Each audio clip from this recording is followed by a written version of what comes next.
Akhirnya mereka berdua jalan tuh ke arah belakang tenda. Gak jauh sekitar 10 meteran dari tenda itu ada 2 buah pohon besar dan 1 batang pohon yang tumbang. Si Roni nunggu tuh sambil duduk di batang pohon yang tumbang itu. Setelah 3 menit kemudian si Roni teriak lagi tuh. Abis si Roni bilang gitu, tiba-tiba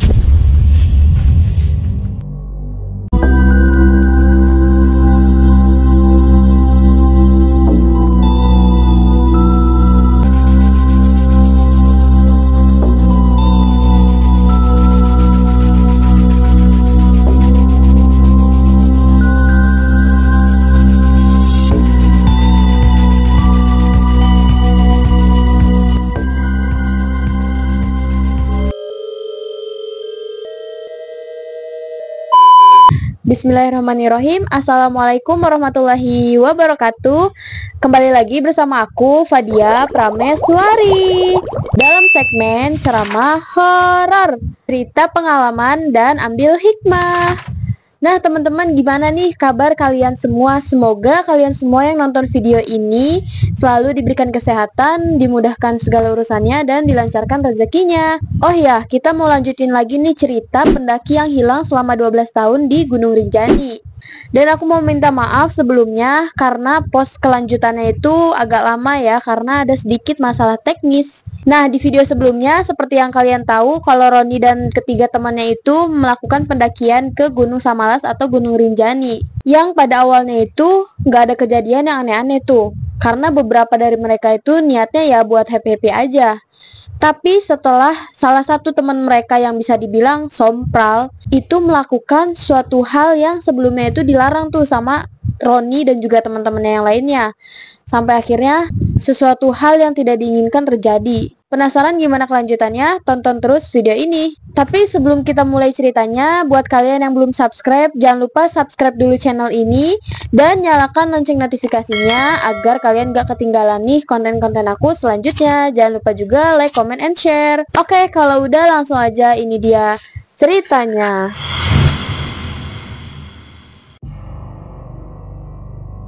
Waktu itu mereka memutuskan untuk mendirikan tenda tuh di pos 3 dan bermalam di situ. Dan besok paginya sekitar pukul 3 pagi tiba-tiba aja kedengeran suara kayak ada yang manggil nama si Roni. Dan ternyata itu si Iqbal yang minta ditemenin buat buang air besar tuh.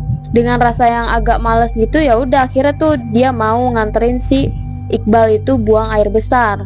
Udah akhirnya mereka berdua jalan tuh ke arah belakang tenda. Gak jauh sekitar 10 meteran dari tenda itu ada 2 buah pohon besar dan 1 batang pohon yang tumbang. Si Roni nunggu tuh sambil duduk di batang pohon yang tumbang itu.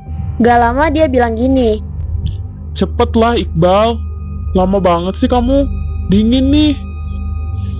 "Iya, sebentar lagi kok." Setelah 3 menit kemudian si Roni teriak lagi tuh, "Iqbal, cepetan dong. Woi, jawablah, jangan aneh-aneh, gak lucu." Abis si Roni bilang gitu, tiba-tiba dari arah belakang dia kedengeran nih suara. "Apa nak?" Entah itu suara datang dari mana, yang jelas itu suara berat dan juga menyeramkan. Roni yang kaget dengar suara itu, langsung tuh dia lari terbirit-birit dan langsung masuk ke dalam tenda. Dan ternyata si Iqbal udah ada tuh di dalam tenda. Di situ Iqbal ketawa ngeliat si Roni yang tiba-tiba masuk ke dalam tenda sambil ngap-ngapan gitu tuh. "Loh, kok kamu di sini, Bal? Aku emang udah di sini dari tadi. Pas kamu bilang cepetan dong, ya udah, aku langsung jalan ke arahmu. Terus aku malah lihat kamu bengong, diem aja. Jadi aku jalan sendiri aja ke tenda. Aku kira kamu sengaja." "Bengong dari mana? Dari tadi aku manggilin kamu, gak ada jawaban." Di situ Roni belum berani cerita tuh tentang apa yang barusan dia alami. Udah tuh, habis itu mereka berdua lanjut untuk tidur lagi.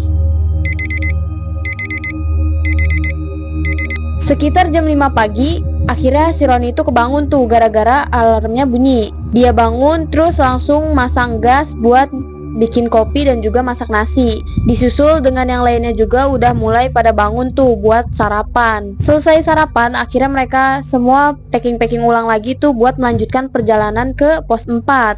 Nah, perjalanan menuju ke pos 4 ini bisa dibilang jalurnya lumayan ekstrim ya, karena di situ udah nginjekin akar-akar pohon dan juga batang-batang pohon yang tumbang. Dan gak lama dari itu mereka nemuin tuh sebuah papan tanda yang bertuliskan Bukit Penyesalan.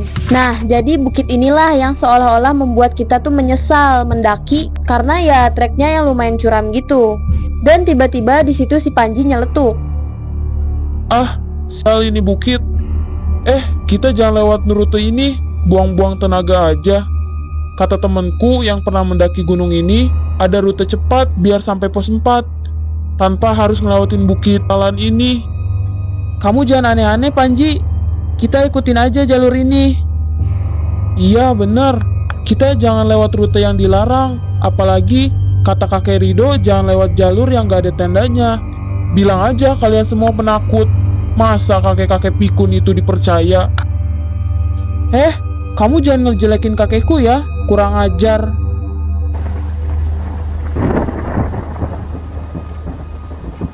Abis mereka ngobrol kayak gitu, tiba-tiba kedengeran tuh suara gemuruh kayak mau hujan, dan juga udah sedikit turun gerimis. Mereka semua langsung tuh buru-buru buat make jas hujan. Di situ Panji masih bersikeras buat meyakinin temennya jangan lewat jalur itu dan nyaranin buat lewat jalur yang dia maksud. Karena di situ hujan, akhirnya mereka semua terpaksa ngikutin apa yang dibilang sama si Panji itu dan harus ngelewatin jalur yang semestinya nggak dilewatin pendaki. Singkat cerita, di perjalanan itu emang sih rutenya nggak terlalu curam kayak tadi, nggak terlalu ekstrim lah ya, tapi agak sedikit licin tuh karena kena hujan kan. Sebelum kita lanjut ke ceritanya, buat kalian yang belum subscribe, jangan lupa subscribe dulu channel ini dan nyalakan lonceng notifikasinya. Dan bagi kalian yang lagi cari-cari barang outdoor, kalian bisa kepoin review produknya di Instagram Fadia Prameswari. Terima kasih. Di pertengahan jalan mereka semua ngeliat tuh ada satu batu besar yang diselimutin lumut gitu. Di atasnya itu ada kayak sesajen dan itu adanya di sisi kanan jalur pendakian. Setelah beberapa jam berjalan, akhirnya hujan mulai reda tuh. Dan tiba-tiba si Panji ini tuh ngeliat ada seekor ayam hutan. Sontak dia langsung kejar tuh ayam itu. Katanya buat dibakar enak kali ya. Di situ temen-temennya udah pada ngelarang tuh, nyuruh si Panji ini tuh jangan buat yang aneh-aneh lagi. Tapi lagi-lagi si Panji ini gak ngehirauin tuh perkataan dari temen-temennya. Dia terus aja tuh lari ngikutin kemana ayam itu pergi. Karena takut temen mereka si Panji ini kenapa-napa, akhirnya mereka semua tuh ngikutin si Panji tuh ke arah dimana tadi dia berlari. Tapi yang anehnya di sini, kalian mau tahu apa? Setelah mereka ngikutin si Panji yang lari tadi tuh, ngikutin trek aja, lurus terus jalannya, padahal itu lurus treknya. Tiba-tiba mereka semua itu ngeliat lagi tuh ada batu yang sama lagi yang sebelumnya mereka lihat. Satu buah batu besar yang diselimuti lumut dan di atas itu ada sesajen gitu. Padahal mereka itu jalan udah lumayan jauh tuh dan treknya juga nggak ada yang berbelok-belok. Dan di situ seketika hawa yang tadinya dingin tiba-tiba jadi anget. Awalnya mereka berpikir positif aja tuh, oh mungkin ini karena hutannya lebat kali ya, dan udara dinginnya ketutup tuh sama dedaunan atau pepohonan. Abis itu mereka terus aja tuh jalan. Sekitar 10 menitan mereka berjalan, mereka udah keluar tuh dari hutan yang lebat itu. Tiba-tiba mereka semua itu dikagetkan dengan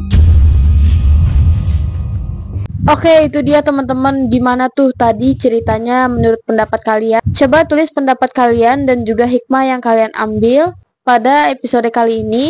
Terima kasih buat kalian yang udah nonton dari awal sampai akhir, yang udah ngeklik video ini dan juga udah nge-subscribe channel ini. Jangan lupa dukung terus channel ini dengan cara like, comment, and share dan nyalakan lonceng notifikasinya. Ditunggu kelanjutan cerita di next partnya. Aku Fadia Prameswari.